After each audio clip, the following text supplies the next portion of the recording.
تعدد الزوجات هي الظاهرة التي ظهرت مع ظهور الإسلام حتى وقتنا الحالي، والتي لها نفوذها الواضح في المجتمع العراقي وخصوصا في المجتمعات الريفية. أما المدينة فهم يحترمون زوجاتهم. ترى ما يصير زين، يعني والله يعني أنت رجل واحد تتزوج 4 ليش؟ شنو التبذير؟ يعني أنت رجل تتزوج 4 يصيرون 5، يحتاج لكم تخلفون بس طفل واحد حارس ويصير عندكم فريق مع طوبة وتنافسون به عالميا وتمثلون العراق بكأس العالم. صدق كذب؟ يعني أنت رجل واحد تحتاج تتزوج مرأة واحدة، تتزوج 4 نساء ليش؟ بس تعال فهمني، يعني بس يعني تتزوج 4 يصيرون 5. طيب واخوك الحديقه، يعني انت تنام ويا 4 نسوان واخوك الحديقه.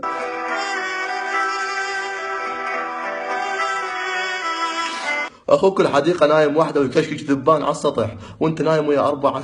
يعني هي هاي الغيره العراقيه؟ ليش؟ يعني فكروا شويه، يعني من ناحيه تقشف، يعني مواطن حديقه ومواطن متزوج 4 ما يصير. وين العداله؟ يعني فكروا بينا، الله اكبر، مو أنا لا بالحدائق، يعني فكروا بيهم زين.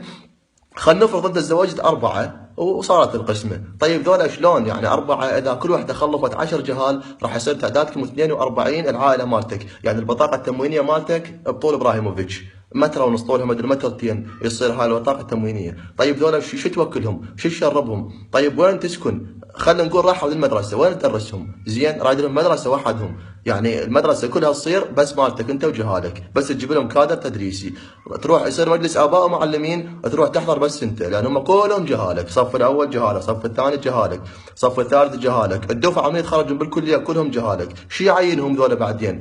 يعني اذا راحوا كم درجة وظيفية راد لهم؟ تسوي عدد بالميزانية انت اذا صاروا هيك زين. بعدين انت اذا خلفت 40 وجهالك راح يخلفون 40، يعني العائله مالتك راح تصير اقليم بالعراق وحدها، وهذا راح يؤدي الى تقسيم البلد، وهذا الشيء ما نريده احنا، لان العراق واحد. تتزوج 4 نقسم العراق ليش؟ ما يصير هيك. طيب انت اللي متزوج 4 زوجات، يعني باكر لا سمح الله اذا متت راح يصير عندنا 4 ارامل، زين 4 ارامل، يعني هسه احنا ارمله سوداء واحده بالعراق وقلبت الدنيا، والعراقيين كلهم قاموا ينامون فوق الكنتور حتى ما تجيهم وتقرصهم، زين يعني اذا صار عندنا 4 ارامل سوداء وين نطير؟ بالسماء نهجر غير دول؟ ترى ما يصير هيك زين. وبهذا ينقسم المجتمع العراقي الى نصفين: رجل متزوج من 4 زوجات ورجل حديقة عامة. لذا نناشد مجلس النواب العراقي بالاجتماع فورا وإصدار قرار ينص بمنع تعدد الزوجات أو تزويج الحدائق العامة كافة.